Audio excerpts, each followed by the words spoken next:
Friends, welcome back again in e notes. तो heat and mass transfer का unit 5 पढ़ रहे थे हम, रेडिएशन। पार्ट 3 में हम पढ़ेंगे एब्जॉर्प्टिविटी, रिफ्लेक्टिविटी एंड ट्रांसमिसिविटी। चलिए शुरू करते हैं।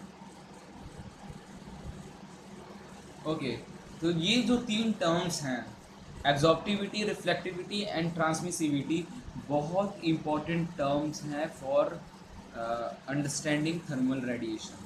किसी भी बॉडी की क्वालिटी जो है वो ये तीन टर्म आपकी डिफाइन करती हैं कि आपकी बॉडी ब्लैक बॉडी है, ओपेक बॉडी है, वाइट बॉडी है, ग्रे बॉडी है। ये तीनों टर्म आपकी डिफाइन करती हैं। ओके, तो आइए इसका कुछ हम डेरिवेशंस करते हैं। Okay, now the total radiant energy Q naught implying upon a body would be partially or totally absorbed by it QA, reflected from its surface QR और transmitted through it QT।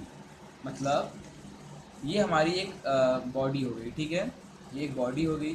जब हमारी incident radiation आकर इस body से टकराई, उसकी total energy, total amount of energy कितनी है, Q नॉट। जब टकराई, कुछ अमाउंट ऑफ एनर्जी हमारा रिफ्लेक्ट हो गया, जिसे हम क्यू आर से दिखा रहे हैं। कुछ अमाउंट ऑफ एनर्जी हमारा एब्जॉर्ब हो गया मटेरियल, जिसे हम क्यू ए से दिखा रहे हैं। और कुछ अमाउंट ऑफ एनर्जी हमारा ट्रांसमिट हो गया मीडियम से, दैट इज हमें क्यू टी दिखा रहे हैं। Okay, now by the conservation of energy principle, the total sum must be equal to the incident radiation।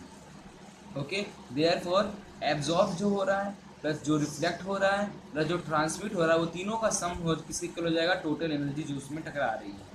Okay, now dividing by Q not. Q not से आप divide कर दो इसको, तो क्यू नॉट से डिवाइड करोगे तो इक्वेशन बनेगा Q A upon Q not, Q R upon Q not, Q T upon Q net.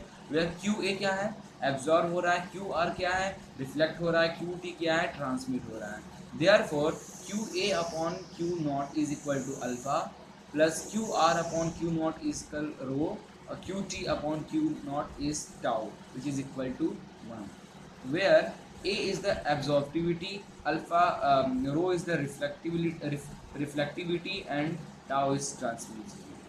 Okay, now अब ब्लैक बॉडी के लिए अब हम केस देखेंगे जो मैं आपको बता रहा था। For black body the perfectly absorbing body. तो ब्लैक बॉडी क्या होता है, परफेक्टली एब्जॉर्बिंग, रेडियन हीट को बहुत जल्दी एब्जॉर्ब करता है हमारा ब्लैक बॉडी, और बहुत ज़्यादा अमाउंट। तभी जो हमारे जो ब्लैक बॉडीज होते हैं, देखो ब्लैक बॉडी को रखो और वाइट बॉडी को रखो, देखो ब्लैक बॉडी कम से कम टाइम में ज़्यादा हीट हो जाएगा। Okay, for perfectly absorbing body, तो ये परफेक्टली एब्जॉर्बिंग बॉडी, उसमें हीट आपकी ना रिफ्लेक्ट होती है ज़्यादा, ना आपकी ट्रांसमिट होती है। इन दैट केस अल्फा क्या है आपका, एब्जॉर्ब होना, तो उसे हम 1 से दिखा रहे हैं, बाकी हम दोनों को 0 से दिखा रहे हैं। Means no tau for no transmit, no reflecting, only absorb is known as black body। In a practical, the perfect black body alpha is equal to 1 does not exist। अब प्रैक्टिकली देखोगे ऐसी जो ब्लैक कलर एकदम exact black body ऐसी अपने पास नहीं है जो कि alpha is equal to 1 result दे। बस हम लोग प्रैक्टिकली थियोरेटिकली पढ़ने समझने के लिए इसे रिलेट करते हैं। नाउ ओपेक बॉडी क्या होता है, when no incident radiation is transmitted through the body it is called an opaque body।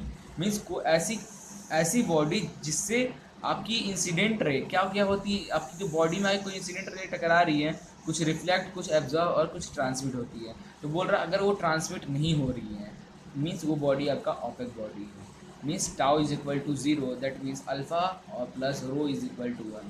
Absorb हो रहा है, रिफ्लेक्ट हो रहा है, बट ट्रांसमिट नहीं हो रहा है, इसलिए this.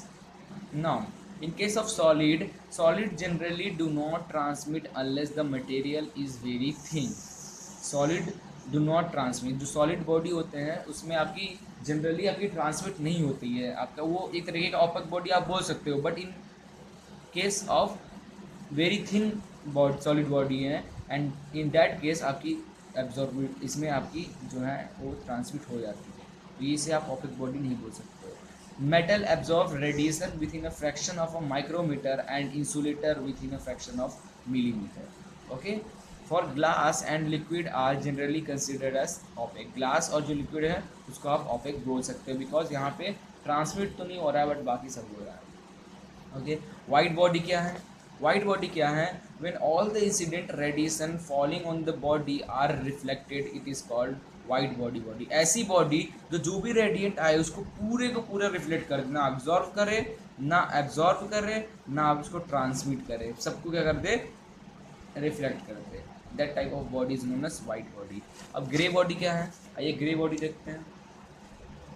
Now for grey body, if the radiative properties alpha, rho and tau of a body are assumed to be uniform over the entire wavelength spectrum, then such a body is called gray body।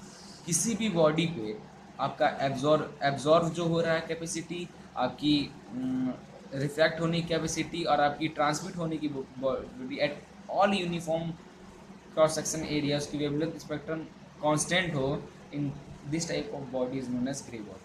Okay, alpha, rho and tau of a body are assumed to be uniform over the entire wavelength spectrum, then such a body is called gray body। Clear? Now it is also defined as one whose absorptivity of a surface does not vary with temperature and wavelength of the incident radiation। Clear? Grey body को आप ऐसे define कर सकते हो कि absorptivity जो है of surface, किसी भी सरफेस का, does not vary with time and wavelength. Okay, but in the colour body is one whose absorptivity of a surface varies with wavelength of radiation. This means alpha is not equal to alpha lambda.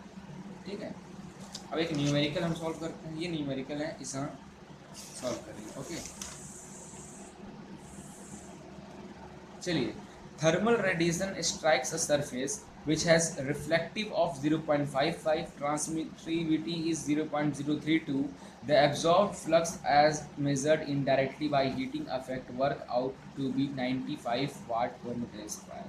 ठीक है, determine the rate of incident flux। okay, now from energy balance alpha, rho और tau is equal to 1 पता है।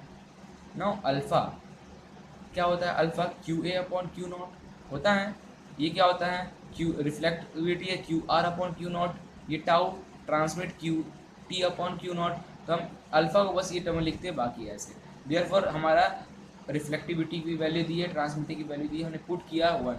Therefore incident flux, इसमें जो incident flux Q not, incident flux that is Q not को एक तरफ रखो, बाकी टर्म्स को इधर कर दो, ये हो जाएगा Q not is equal to 95 upon 0.419। Therefore आपकी जो फ्लक्स आएगी दैट इज 227.27 वाट पर मीटर स्क्वायर। ठीक है, ऐसे ही आपको क्वेश्चन मिल सकता है कि एक क्वेश्चन आपको बनता है कि अल्फा जो आपकी जो एब्जॉर्प्टिविटी है, आपकी अब क्वेश्चन में ऐसा मिलेगा कि आपकी एब्जॉर्प्टिविटी हो रही है, किसी सरफ इंसिडेंट रे आके टकरा रहा है, तो उसमें ऐसे बॉडी है, इंसिडेंट रे आके इसमें टकरा रहा है, तो half of this incident ray जो अल्फा इंसिडेंट रे आ रहा है, half of this are reflected, means alpha by 2 reflect हो जा रहा है, and 1/3 of transmitted means alpha by 3 transmit हो रहा है। इन दैट केस कितना एब्जॉर्ब हो रहा है, कितना ट्रांसमिशन हो रहा है, कितना रिफ्लेक्शन हो रहा है, ये कैलकुलेट करना है। Where alpha is equal to 0.5455।